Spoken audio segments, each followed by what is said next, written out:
This is Lady Gula, and I hope you're having a great day. Thank you for your support. Thank you for subscribing to the channel. Thank you for your thumbs up, for your comments, and thank you for sharing the videos. Thank you for all you do to support the channel.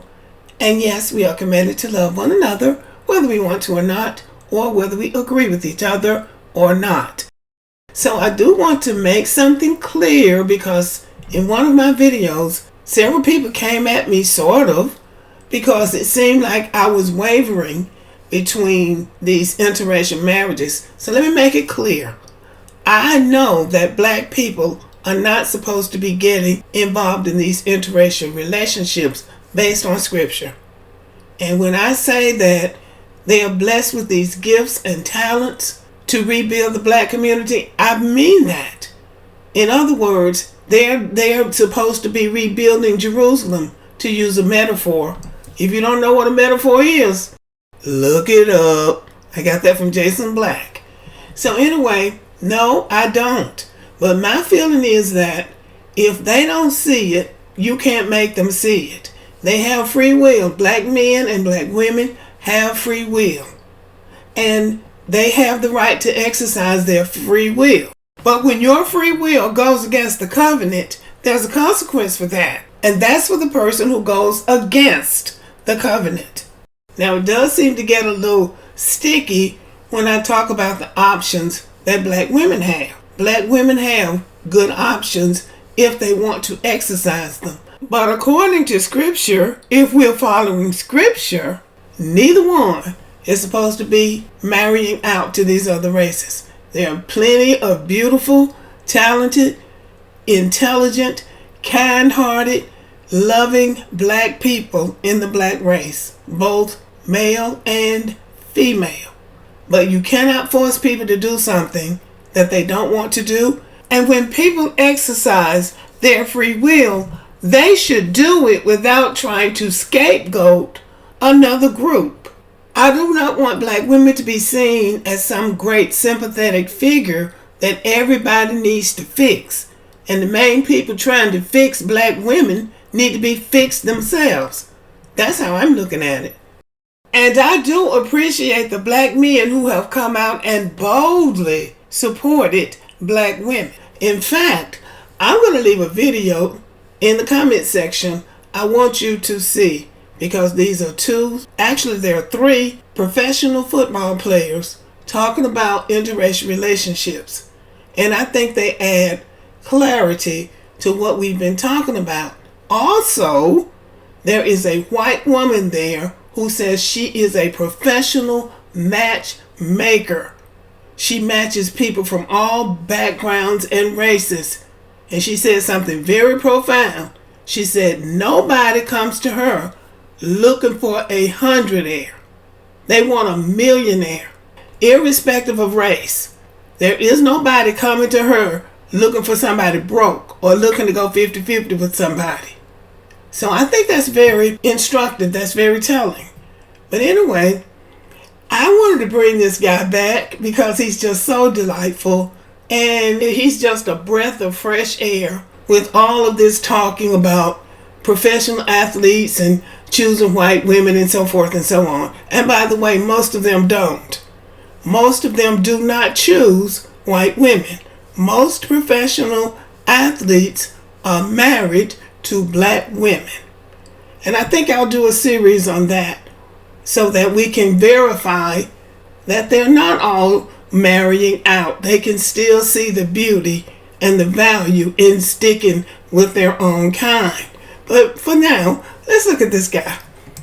Coat from here, from there, Huh? Got you a coat from here? Nah, man, you forgot I went to school in Michigan for 2 years? You guess where I got this from, though? Where you get it? That's what I'm saying, you gotta guess. You gonna be wrong, though, but guess. What time is it? Nah. Macy's. What you mean? They be on sale on the rack, all the colors. Right. Exactly. Look, $79, $89. Nice little deal. You can get the trench coat for like $100. Nice little. I'll take you there personally. I might go get some more colors. I need a blue one and another red one. Got you. I'm with you. There's good Thanksgiving sales too. That's what I usually do. See, I ain't know nothing about Thanksgiving. I shop like my mom. I get my coats in the summertime. you gotta shop a season or two before, just in case, you know, and it be cheaper. Cause you go at Thanksgiving, everybody in Thanksgiving, you know what I'm saying? Who we starting with? Oh, we could go. Oh, my bad. Hold up. Y'all can hear me? This on or this off? All right, bro. I'm just making sure I'm hoping you ain't trying to set me up. Who we got going first?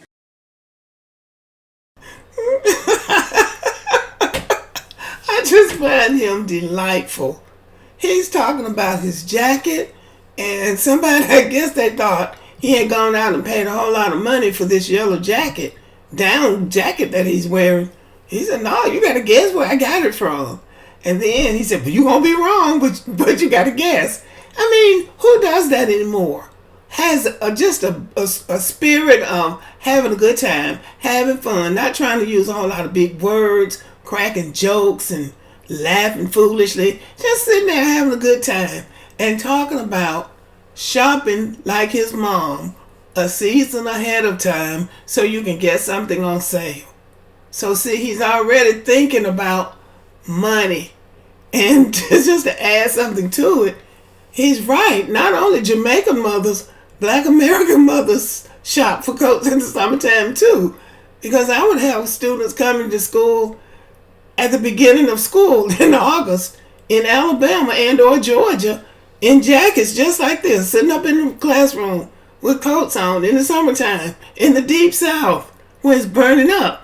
There's air conditioning in the classroom, so the school is cool, but they'll sit up with those coats on in the dead of summer. And if you tell them to take those coats off, you've got an argument on your hands. I love my coat. I don't want to take my coat off. I don't want to take my coat off.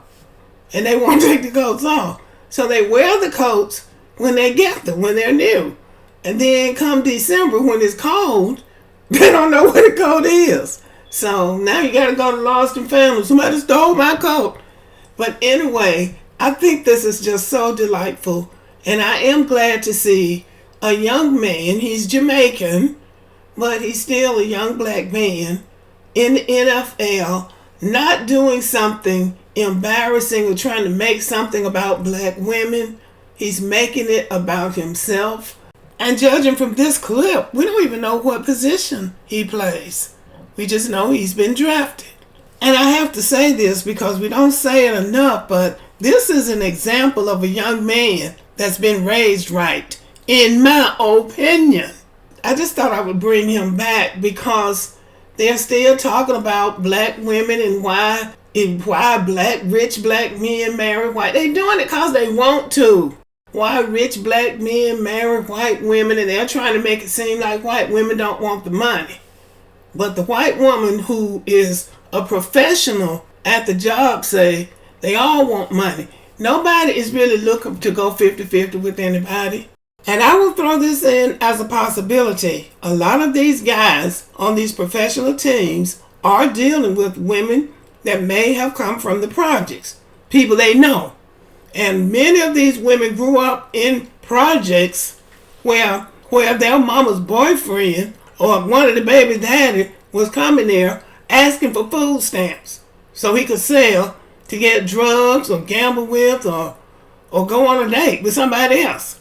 So maybe these girls are making it clear up front, you need to have some money because you're not going to get my food stamps. Maybe that's what they're trying to do. So at least these women are letting them know up front that they need to have some money. And if it was ever a woman in the world who needed to let a man know that he needed to have money, it's black women. Because there's no shame in their game when they're hustling black women. But now black women are supposed to be ashamed because they expect you to have money for the most part to take care of yourself. I would end with this. There is a sizable middle class of black Americans in the United States. And that middle class was built on black men and black women working together. Black men and black women working together have taken over what used to be white neighborhoods. And in some of these communities, like Atlanta and Birmingham, there are affluent black American communities. That's just black American communities. And I'm saying Birmingham and Atlanta because those are the ones I've been to. But they're all over the country. All over this country, there are affluent Black American communities. We didn't need any Africans or any Caribbeans, any white people or anybody else to help build those communities. Those are Black American communities. And they were built on the labor of Black men and Black women working together. Now, if Black men don't want to work with Black women, if they can find a better deal with white women or Asian women or Hispanic women, and I mean this from the bottom of my heart, get gone. Goodbye, good luck, and good riddance. Now, that is truly how I feel.